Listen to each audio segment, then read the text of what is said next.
Where does one even begin with a video about Velma Season 2? Perhaps decry the injustice that the worst show of 2023 and possibly the worst show of all time was given a second season. Perhaps assert that if America was a fair country, Velma's executive producer, Mindy Kaling, would be scraping by as an assistant co-host on a mid-afternoon panel show and would never be made executive producer of anything. In an attempt to communicate the sheer horror of the Velma phenomenon, I could try an analogy. Something like, imagine a high-end hotel is hosting a business conference and they decide to hire an Indian catering company called Mindylicious to cater the event. The hotel management have read warnings online that Mindylicious are terrible, that their food sucks and often makes people sick, but in the interests of providing a more vibrant, diverse and inclusive atmosphere, the hotel management cast these criticisms aside and book Mindylicious for not just one, but 2 events because you get a discount on double bookings. The result is a total disaster. The few attendees at the first conference that did try the food hated it. Quite a few got sick, several people were hospitalized, and after attendees kept leaving to get food elsewhere, the conference was ultimately cancelled. Instead of cancelling Mindylicious's second booking, the hotel decide, screw it, we've already paid them, they can cater the second conference. And, predictably, no one shows up because word has gotten out and invitees know there'll be nothing to eat or drink and they don't trust the hotel anymore. Velma Season 2 is the worst thing I have seen all year. By far. It makes all the same mistakes that Velma Season 1 did, only this time it lacks shock value, and the show's central elements feel even more stale, predictable, boring, and tired than before. The casual anti-white racism. Leland Stanford used the fortune he'd made exploiting the Chinese immigrants he hated to build Stanford University. The man-hating. An uncomfortable work environment? And let me guess, you struggle to believe that because most guys don't believe that's an actual thing. The bizarre fixation on desecrating male genitalia. You'll get my cold dead genitals when you pry them from my hand! You bit their dicks off! The irrelevant side quest subplots. You found out I was going to propose and said no! The trite, played-out millennial meta-humor. But teens are over 80s references. Ooh, and that's meta, which is our generation's thing. Meta. That style of humour is very 2010s. It just feels dated and cringy now. Lame jokes that fall flatter than Brie Larson's ass. I just needed a break from white dresses. People kept asking if I was getting adult baptized. Insufferable characters. No more fracking for oil, or saying fracking as a double entendre. It's all here. The only saving grace that Velma had, the one thing that fans of Scooby-Doo could point to as the tiniest consolation in the vast swamp of shit that is Velma, was the absence of Scooby-Doo. They trashed every single character. They turned Velma into a snarky, racist, misandrist arsehole, Mindy Kaling self-insert. They humiliated Fred. They abominated the entire IP out of spite and narcissism. But at least Scooby, that lovable canine, was spared from this desecration. Well... Sorry, Velma. Turns out I am the killer! I'm not doing this. No, I'm not fucking doing this. I did this last year with my Velma Season 1 video. If you want to know what's wrong with Velma Season 2, you can watch that video. All the same criticisms apply. I was planning to launch episode 2 of the new segment later in the video, but no, we're doing it now. Karen iPhone, roll Drive-By 2. Time for another episode of Drive-By Reviews. This segment is sponsored by Despot of Antrim. Channel memberships now available. Thank you for your support. Drive-by, incoming! Oh, motherfucker!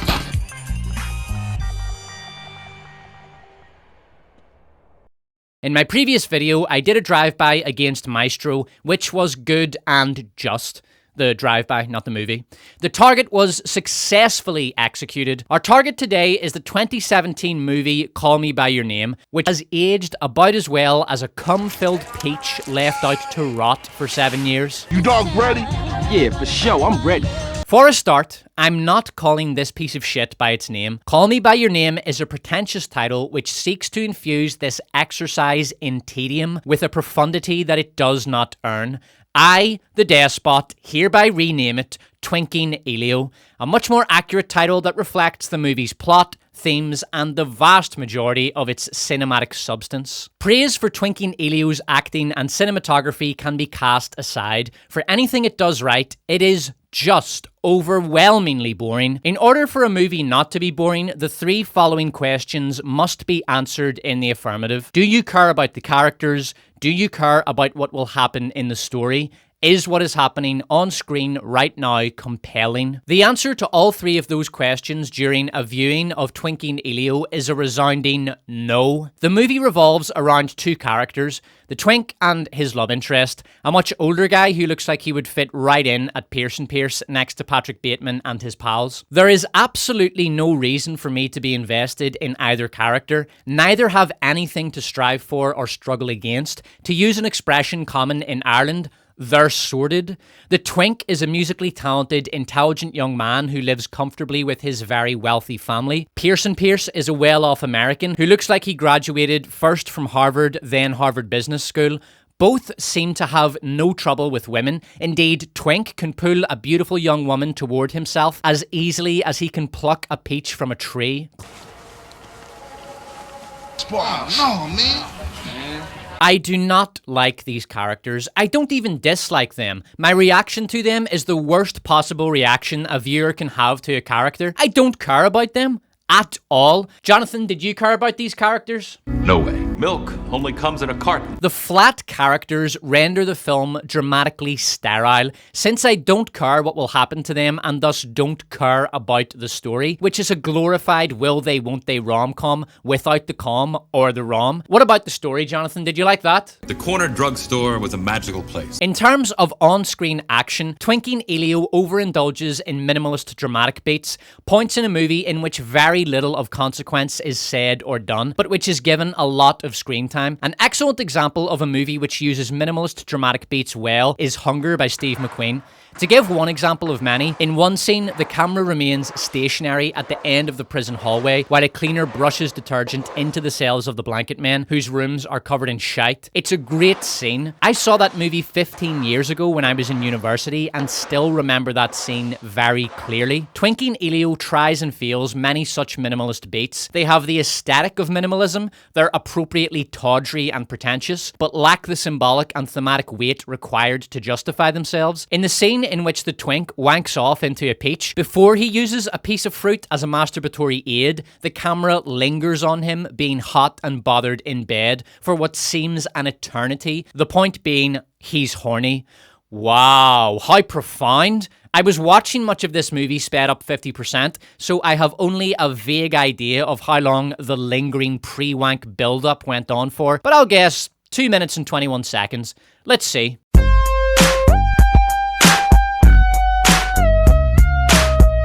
Yeah, homie.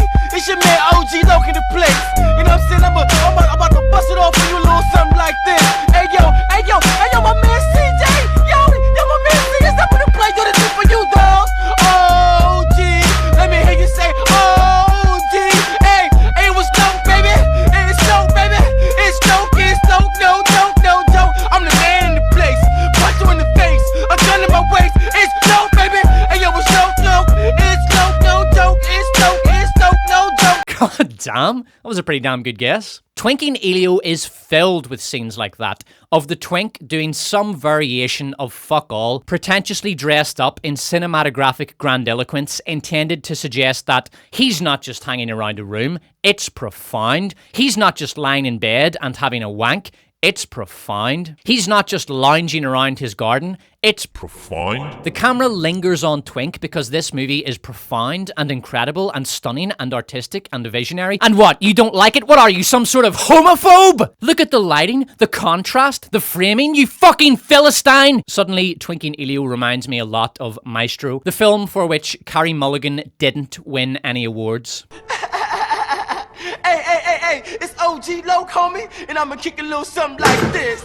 Hey, yo, when I come through, Fuck you, get the fuck out of here. Okay, Twinking Elio is admittedly not as bad as Maestro, and unlike Maestro, does contain some excellent music. The 3 songs Sufjan Stevens wrote for Twinking Elio are excellent. easily the best part of the film. Visions of Gideon in particular is superb. Now, Twinking Elio stands will argue that the camera lingers on Twink in an almost loving gaze in order to portray him from the perspective of Pearson Pierce as an object of romantic vision. This is naive. Twink is barely dressed the entire movie. His physique is not manly but boyish. He is often shown in submissive postures. This contrasts strongly against the presentation of Pearson Pierce, who is portrayed as dominant and masculine. The lingering camera is not the vision of the lover, but the stir of sexual desire. The camera communicates Pearson Pierce's predatory gaze. When Twink tears the peach apart in order to violate it in ways that will leave it forever traumatized, this is a metaphor for what Pearson Pierce does to Twink. This visual contextualization is so obvious that, like Timothée Chalamet's ass,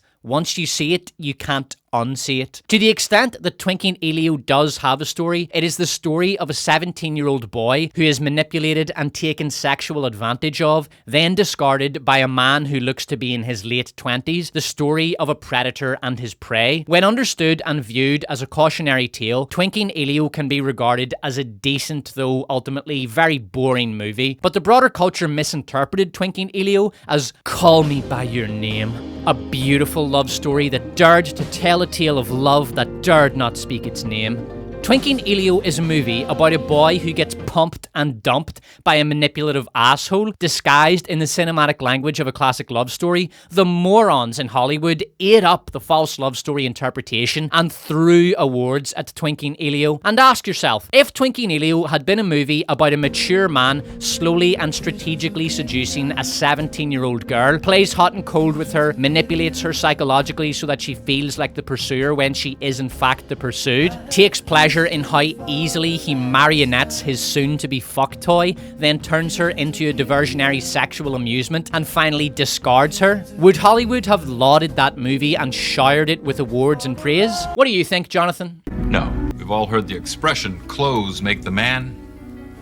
But is it really true? Another vital element that is missing from Twinking Elio is sexual chemistry between Twink and Pearson Pierce. A will they won't they back and forth sexual sparring game only works if there is clear sexual tension between the two characters involved. For example, Brendan Fraser and Rachel Weisz in The Mummy, Han and Leia in Empire Strikes Back. Why, you stuck-up, half-witted, scruffy-looking nerve herder! Who's scruffy looking? And Kevin Bacon and that chick in Tremors. In all these movies, the sexual chemistry is very strong between the actors. The sexual tension builds to breaking point, then is shattered in a cathartic moment of passionate release. You like me because I'm a scoundrel. There aren't enough scoundrels in your life. I happen to like nice men. Nice man. Very nice. In Twinking Elio, I can't even say the sexual dynamic between Twink and Pearson Pierce is flat, as that would suggest that a sexual dynamic exists in the first place, and it just doesn't. When Twink leans over to lick Pearson Pierce's lips, it doesn't feel like the bursting of the dam, unleashing all the sexual energy that has built up behind it. It just feels awkward and forced. They're getting stuck into each other not because the characters need to fuck each other, but because the script says they have to. Kevin Bacon, show them how it's done, son. I just wanted to.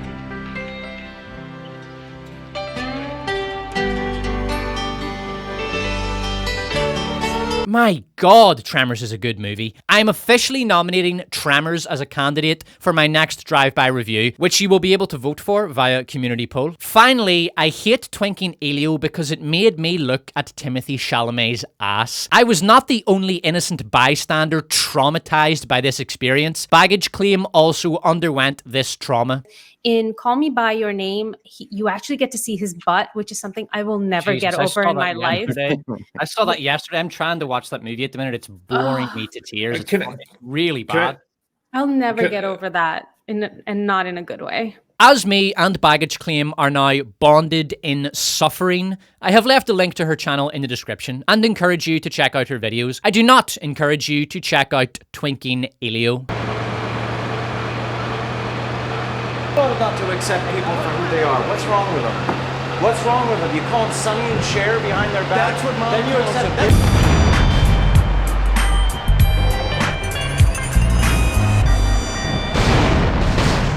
Oh my French press black eye fresh brew frothy whipped quarter cappuccino steam milk raw sugar doppio long pole soy ristretto meso stem frappuccino. Is it really so hard for you to just admit you hate gay people? Call Me by Your Name is a groundbreaking film which dared to explore LGBTQ themes at an extremely regressive time in Western society. The film skips through time like a dream, or a calcified, powerful memory. Guadagnino succeeds remarkably in working the themes into the craft and, like love that ends too soon, so does the film. Well, the film can't have finished too soon, Non-Playable Sheep, since I didn't finish watching it. And did you plagiarize your comments from a Rotten Tomatoes critic review? That is shameful. Non-Playable Sheep. I am willing to tolerate dissent on this channel, but I will not tolerate plagiarism. You are hereby exiled from the Despot's channel for a period of not less than one video, and don't try to— Okay, I must stop you right there. Fuck you and your woke bro channel. I'm tired of homophobic assholes like you and Little Platoon using film criticism as a smokescreen to disguise your anti-LGBTQ activism. I don't need this shit. I can go work for Hello Future Me. He gets it. Yeah, you go do that, Non-Playable Sheep. You'll fit right in. Perhaps Hello Future Me can borrow your spine, seeing as he doesn't have one of his own, given that he trashed a bunch of other YouTubers he deemed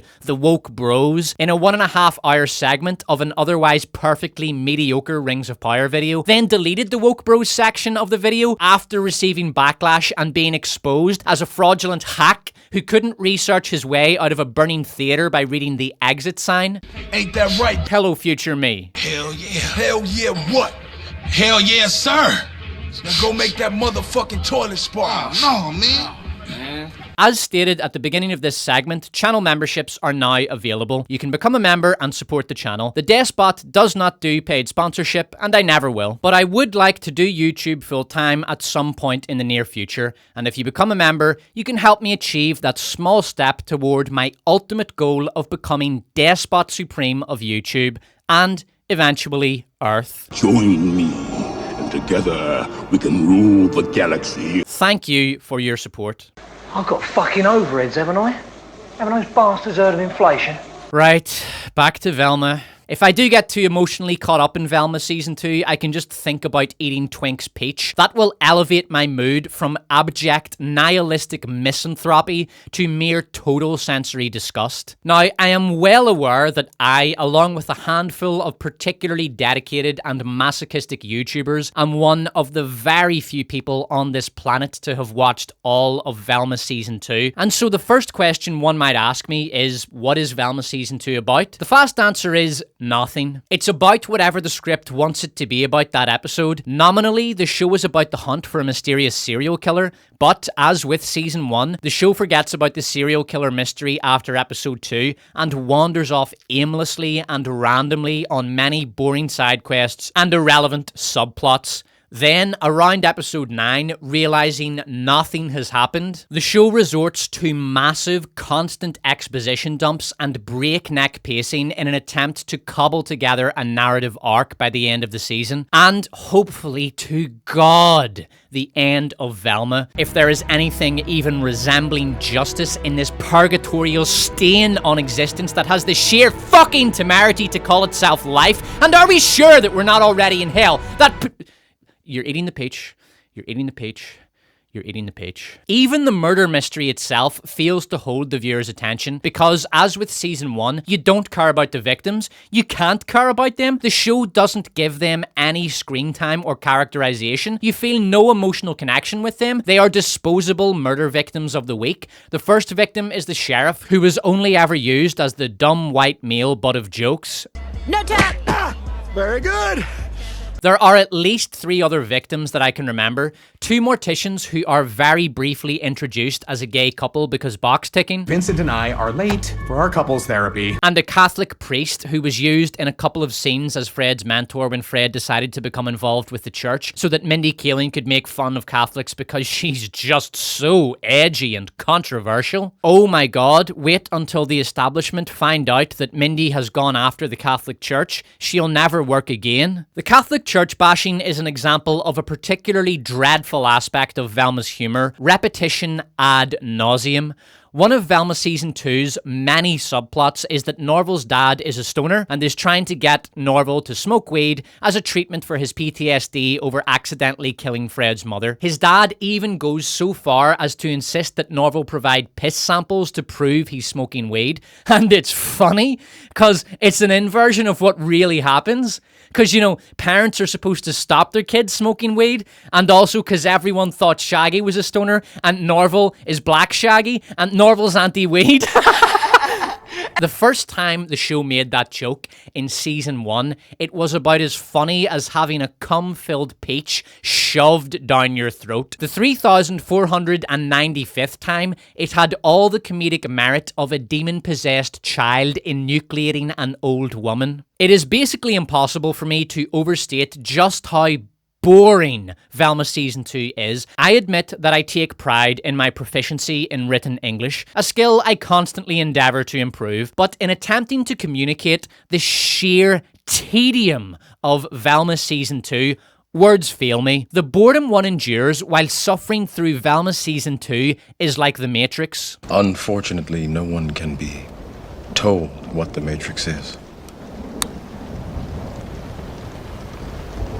You have to see it for yourself.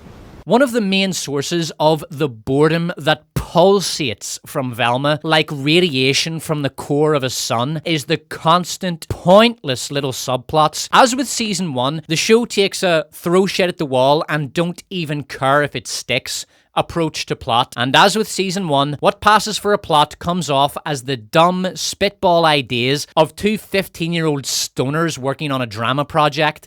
I'm sick to my stomach talking about Velma, so I'm going to let the boys and Jonathan Frakes take over for this section. Oh, dude. So what if, like, Norval's dad was trying to get him to smoke some mad weed? Oh, man, yeah. And then Velma's mom is fucking Fred's dad. That's so great, bro. Oh, and Norval's dad has to borrow money from the mafia to buy the weed. Oh, dude. Making movies is easier than it's ever been. And then, like, dude, like, Velma goes to Fred's house and lives like a rich person. And the kids all have to compete in a science fair. Yeah!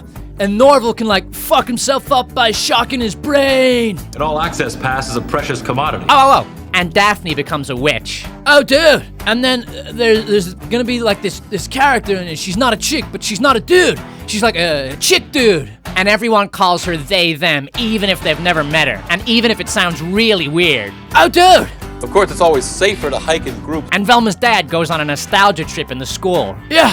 And Norval's dad tries to turn detention into the detention from the Breakfast Club. History is filled with stories of magic clothing. And then they do a fucking, like, a witch ritual to try to talk to Fred's mom, cause she's a fucking ghost! Yeah. Oh, and Fred's like a Catholic priest or something. Totally! Dolls seem to have their own personalities. Oh, and Norval goes looking for his dead grandma. And she works in a secret lab full of brains. And then all these fucking guys show up, and they try to burn the dude chick. Auto racing has become one of America's fastest growing sports. And Daphne and Velma switch bodies so Velma knows what it's like to be hot. Oh, and there's these 3 brains, and they have to save them because they have a disease or something. Bro! And Daphne's brain gets shoved in a closet with some roaches, and they start worshipping her. Dude, that's like amazing, dude. And then, cause there's like a serial killer around, the sheriff takes all the chicks and throws them down a fucking mine. Then all the guys have a chili cook-off. Yeah! Many crimes remain a mystery forever. And then Daphne has like an out-of-body experience. Oh, and then Velma has one too. Dude!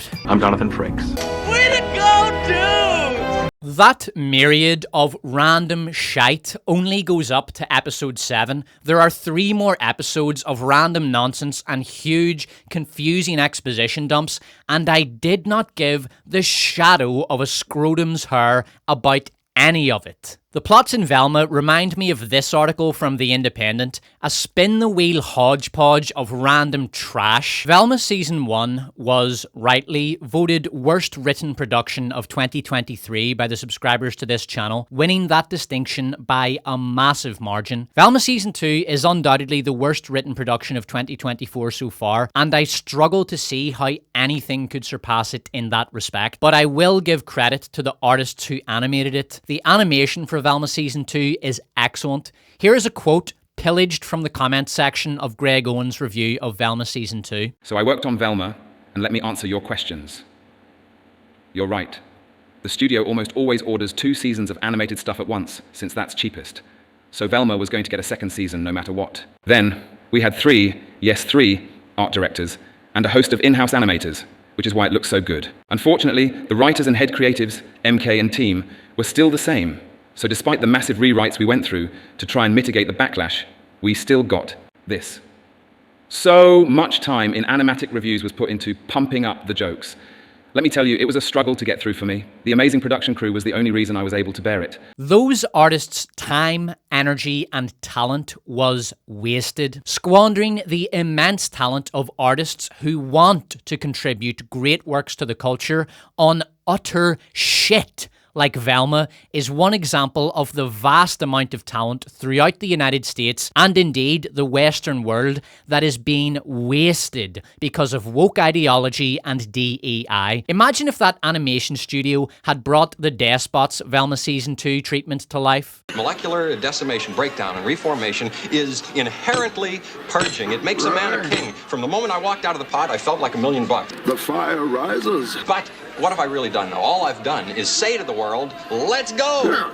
The result would have been one of the greatest comebacks in TV history, but the competency crisis in Hollywood, a disastrous consequence of DEI hiring, is a story for another video, which I'm working on at the minute. Stay tuned, watch this space, subscribe, hit the like button, channel membership's now available. I will be nominating the Velma animators for the Despot's Pardon at next year's Worst of Woke Awards. They're not just true artists, they're heroes. They refused to be dragged down to the level of mean-spirited, cynical, lazy, nihilistic incompetence of Mindy Kaling and her fellow hacks writing the show. The animators stayed true to their art. To emphasize just how bad the writing in Velma Season 2 is, here is a selection of the show's attempts at humor. Most people dislike magic. That's why all magicians are virgins. Daphne, why don't you and Velma go with Fred to find something of Victoria's and make sure it wasn't stolen from marginalized people? Call me the skunk, because I'm about to spray it everywhere. Stand up to the witches! Remove your britches! VIP? Do you mean very important person? Or my fanfic, Velma in Paris? Check, check. Check over your shoulder. My mom is coming. Check. If I wanted to date someone who'd rather risk their life than communicate, I'd be straight. Okay, I can't do any more Velma right now. Karen iPhone, roll Drive by 3.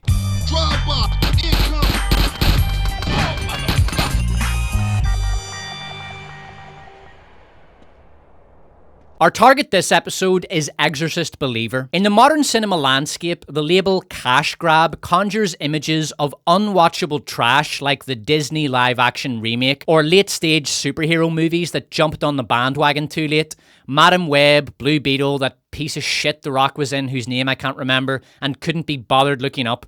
I'm not kidding. As I sit here writing these words, I cannot remember the name of that movie. For some reason, the title Heroic Dan popped into my head, so we'll go with that. Both Blue Beetle and Heroic Dan failed to grab the cash they were after, an outcome that brought a little bit more justice into an unjust world. The Rock even suffered a copium overdose on Twitter, ranting to anyone who would listen about how Heroic Dan was actually financially successful because Warner, according to The Rock, paid themselves an obscene amount of money for the streaming rights that they already owned to superhero movie 76,495, starring Spandex Man with lightning bolt on chest #2. He was roundly mocked, and Heroic Dan disappeared into the mire of superhero sludge, destined to be immediately and justly forgotten. But perhaps revisited one day by cultural historians who will watch trash like Heroic Dan and think, oh, that's why superhero movies died? When I watched the Black Adam trailer on stream, I started to guess upcoming lines correctly, even though I had never seen the trailer before. You can be the destroyer of this world. Or the savior. Or you can be its savior. What a guess. The world needed a hero. It got me. Instead, it got me. I'm nuts! I'm nuts! Let's go! God, this is so fucking generic. A more recent example of a cash grab is Ghostbusters Frozen Empire, which deservedly flopped. That movie is a fucking catastrophe. I have a lot to say about that, but not in this video. Its time will come. Exorcist Believer is a low-budget cash grab. In some ways, these vile little creatures are even worse than the big-budget cash grabs, because while something like Heroic Dan is at least a semi-honest attempt to bring Spandex Man with Lightning Bolt on chest #2 to the screen, alongside his trusty sidekicks Ant-Man knockoff and Falcon knockoff, Exorcist Believer has zero interest in doing anything other than making money. It offers no visual compensation to the cinemagoer. While Ghostbusters Frozen Empire is nostalgia bait filth, at least a Ghostbusters fan can sit in the cinema and watch Slimer emerge from a giant pile of rancid trash in pursuit of junk food, or shovel a few handfuls of popcorn into their mouth while a crappy CGI dragon ghost gets chased around Manhattan by a teenage lesbian spectrophiliac firing a proton pack at it. What the fuck happened to Ghostbusters? I mean, good God, how did this? Now you'll never slime a guy with a positron collider, huh? Venkman, shorten your stream. I don't want my face burned off. Become that? We'll get there. Its time will come.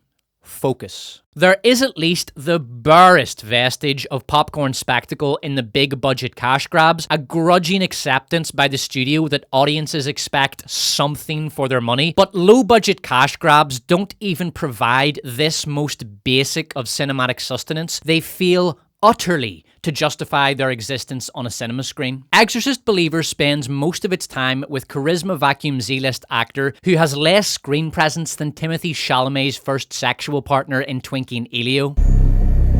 What have you done?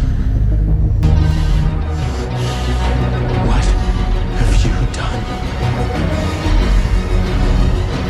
Charisma Vacuum Z-lister plays a single dad who is perpetually sad because his wife died giving birth to their daughter 14 years ago, because they decided it would be a good idea to go on a vacation to a third world country while she was heavily pregnant. What could possibly go wrong? The vast majority of Exorcist Believer consists of Charisma Vacuum Z-lister wandering around his house, then a suburb, then a forest looking for his missing daughter, then a couple of hospitals, then another house, then a suburb again, then a driveway, and some people are angry, and an old lady appears, then old lady #2 appears.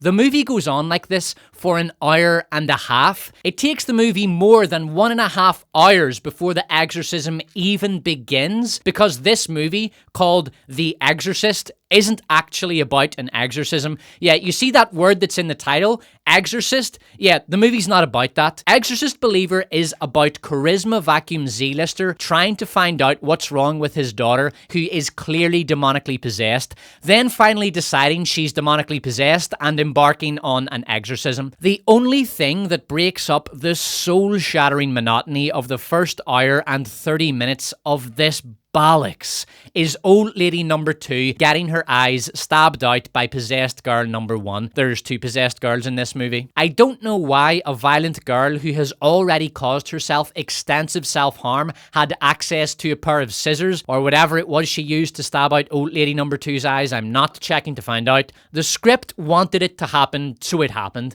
But in a testament to just how flat, boring, and lifeless the characters in this movie are, I did not give even the vaguest echo of a fuck when old lady #2 got enucleated. Just before the exorcism, everyone is gathered outside Charisma Vacuum Z-lister's house for a pre-game pep talk. When we add up all those inches, that's gonna make the fucking difference between winning and losing.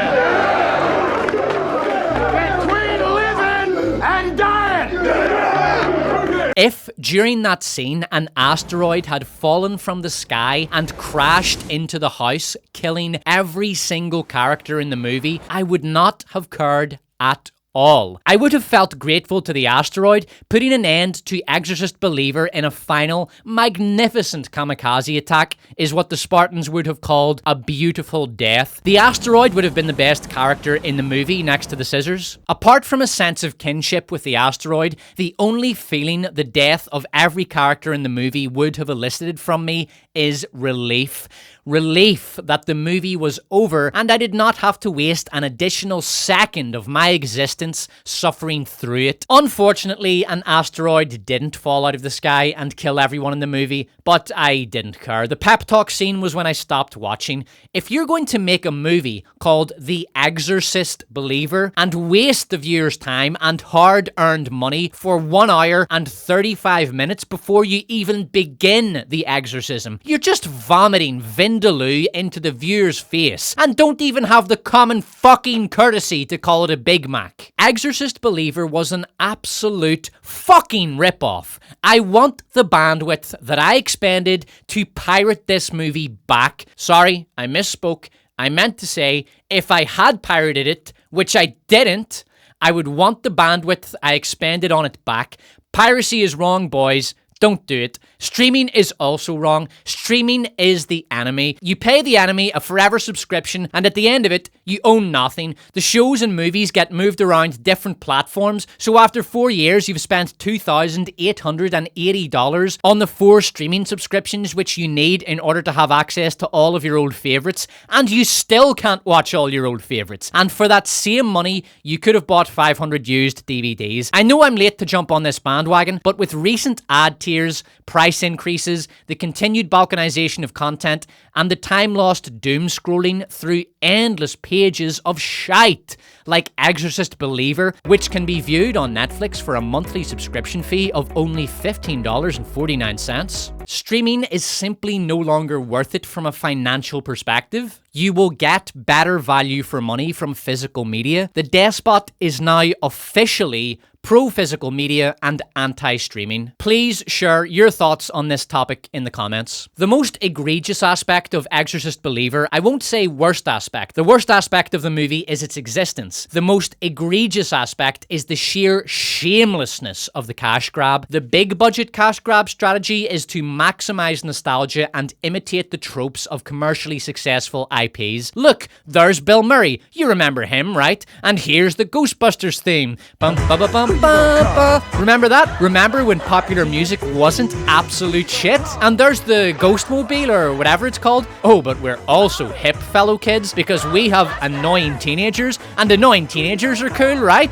I mean, everyone loves Stranger Things. Wait, why didn't our movie make money? What happened? The low-budget cash grab has an even more cynical methodology. Get a horror franchise, find some piece of relatively cheap nostalgia bait, Old Lady Number 2 in the case of Exorcist Believer, jangle it around in the trailer, cheap out on the production, and I mean Scrooge on steroids cheap, climb out the toilet window to avoid paying a tip to a waitress cheap, make the cheapest piece of shite that can be justified, get the dumb fucks stupid enough to actually pay money to watch this trash in the door opening weekend, and hope that you've made off with enough loot that you're in the clear by the time word gets out that this movie isn't worth the water that fell from the eyes of the gullible saps that actually paid money to suffer through this rotten wank while they were in the theater bored to tears watching it. Unfortunately, these movies are so low budget that this strategy usually works. Halloween Ends was made for $33 million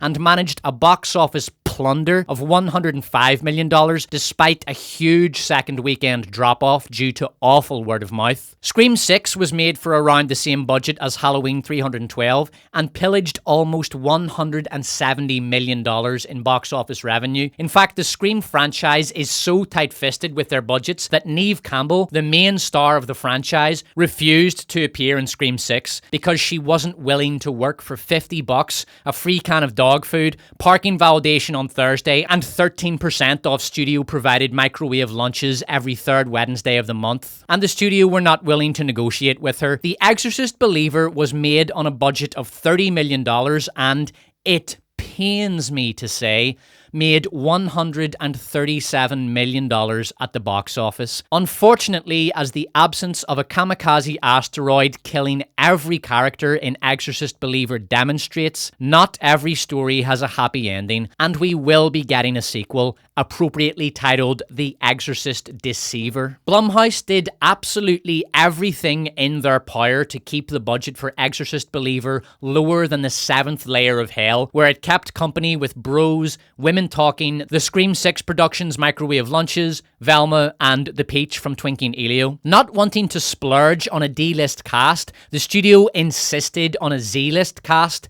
The result was Charisma Vacuum Z-lister as the lead, random old lady as random old lady number 1, unremarkable background extra from a Walmart advertisement playing missing girl's dad, and some dime a dozen wannabe to do a fairly bad attempt at portraying something vaguely resembling a witch doctor. The movie's locations are absolutely pathetic. There are no visions of hell, no big ancient Vatican halls or secret underground torture chambers like in The Pope's Exorcist. There is nothing but bland suburbia, streets, dumpy old houses, forests, hospitals. The exorcism itself is performed in Charisma Vacuum Z-lister's kitchen. This movie has no interest in upping the stakes and doing the exorcism in the creepy ruins of a haunted castle or the secret chamber of a demonic cult. No, because that would cost money, so fuck it. Let's just film it in the producer's kitchen. The eye stab scene might sound cool and gory, but it isn't. They've used shitty film studies student techniques to get around expensive CGI or even moderately expensive practical effects. They use shaky cam, they do lots of fast cuts, they have screechy music and screams, and at the end we see the old lady post-enucleation. They were so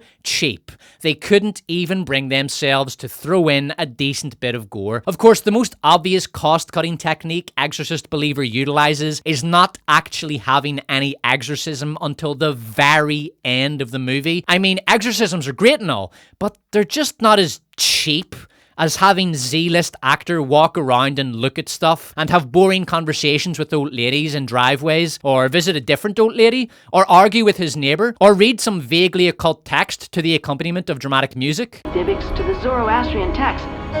There are even some incantations for exorcism in the Dead Sea Scrolls. I didn't watch the exorcism at the end of the movie and never will, but I do know a priest was not involved. On game night, just prior to the pep talk, a Catholic priest shows up, says he can't be involved because the Catholic Church doesn't believe that the girls who are possessed, you know, those girls who are clearly demonically possessed, one of whom stabbed old lady number 2's eyes out.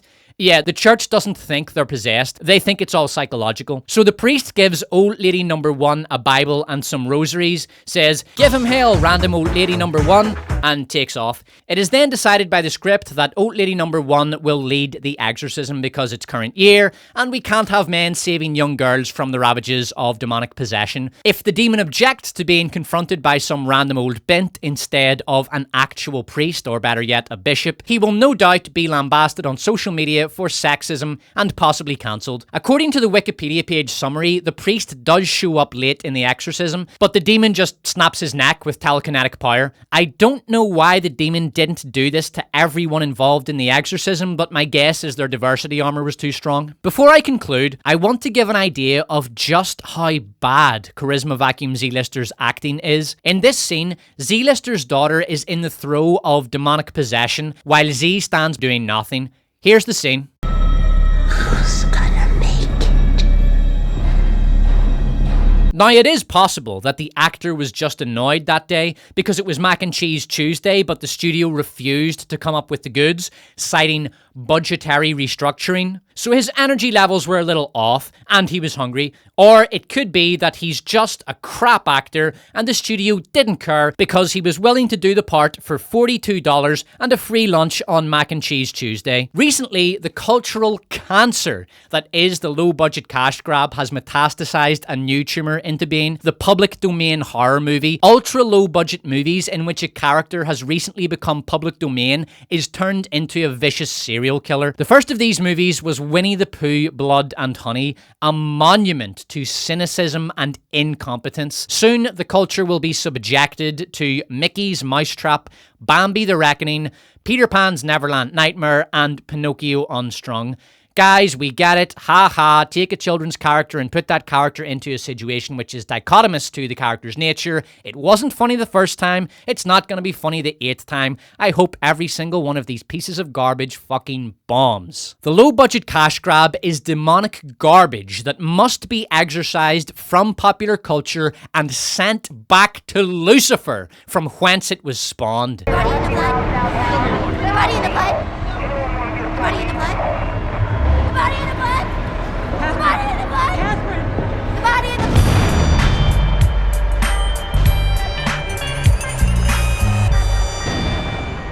In the Despot version of Velma, Fred undergoes a series of physical transformations following his exposure to the red mist. First, his skin turns light brown. He then gets sick and his skin becomes progressively darker. Then he loses consciousness and his skin turns pitch black.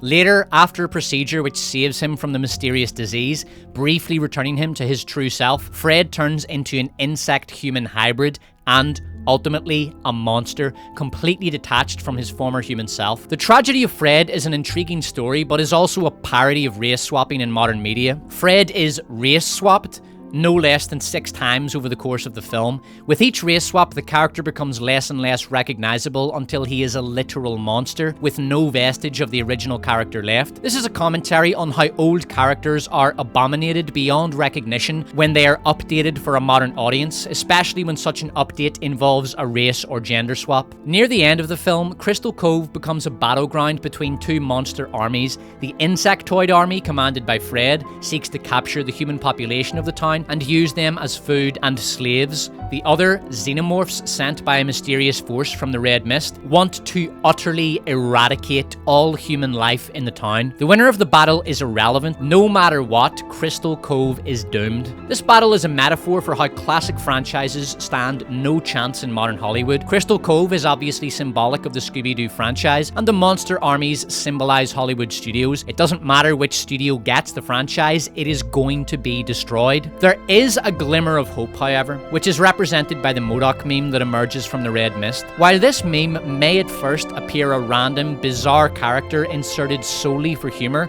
it in fact carries a crucial message. Only the— Velma! No! No. Okay, no. I'm not doing any more Velma. I'm done with Velma, okay? How about we ask Carrie Mulligan what she thought of Velma? Carrie, give us your thoughts. Could you leave us? We're talking. Yeah, of course. How about just a quick rating out of 10 then? Fuck you! Fuck you! Get the fuck out of here! Right. Well, I'll leave you to your wee chat then, Carrie. Thanks for listening, subscribe, and don't forget to use the like button as a masturbatory aid. I'm Jonathan Frakes. Did you have a favorite book as a child? Do you have a favorite method of falling asleep? I'm Jonathan Frakes. Is there anything more precious than the gift of sight? Who can explain the mystery? Fuck you! We make our own luck. Can a home ever be truly safe? Fuck you! Get the fuck out of here! Back sections of newspapers and magazines lately. What is the secret of the green thumb? What mysteries lie within the frame of a portrait? I'm Jonathan Frakes. I'm Jonathan Frakes. How many dramas have taken place in these tight little Get the fuck out! How do you describe terror? Have you ever noticed the curious things one sees discarded by the roadside? I'm Jonathan Frakes. Who knows why certain people say certain things? I'm Jonathan Frakes.